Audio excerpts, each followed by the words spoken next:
Friends, இன்றைக்கி ரொம்பவும் சூப்பரான ஸ்வீட்டான ரவா லட்டு எப்படி பண்ணலான்னு பார்க்கலாம் வாங்க. அதுக்கு நான் 3/4 கிளாஸ் அளவுக்கு சுகர் எடுத்திருக்கேன். அதே அளவில் தண்ணி விட்டு இதை நல்லா கொதிக்க வைக்க போகிறேன்.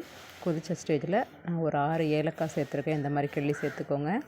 அதுக்கப்புறமா நான் ரவை 1 கிளாஸ் அளவுக்கு எடுத்து அதை நல்லா இதில் மிக்ஸ் பண்ணி விட போகிறேன். வேகிற அளவுக்கு இது நல்லா கொதிக்கட்டும்.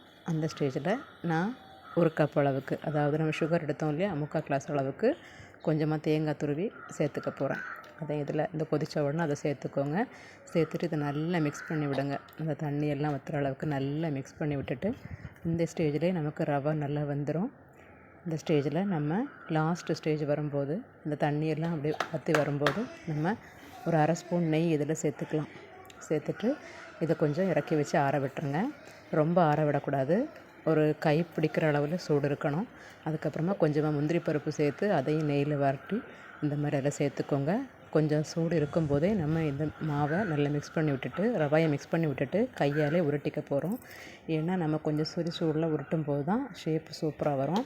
இப்போ நம்ம லட்டு ஷேப்பில் இதை கையாலே எடுத்து நல்லா உருட்டி ஒவ்வொரு உருண்டையாக பிடிச்சி வைக்க போகிறோங்க. 1 கப் ரவையில் எனக்கு ஒரு 18 லட்டு கிட்ட கிடச்சி. நீங்களும் வீட்டில் இந்த மாதிரி ட்ரை பண்ணுங்கள். அந்த இடையில நம்ம தேங்காய் போட்டோம் இல்லையா, அது சாப்பிட்றதுக்கு ரொம்பவே நல்லாயிருக்கும். இந்த பாருங்கள், இந்த மாதிரி ஷேப்பில் உருட்டி வச்சுக்கிறேன்.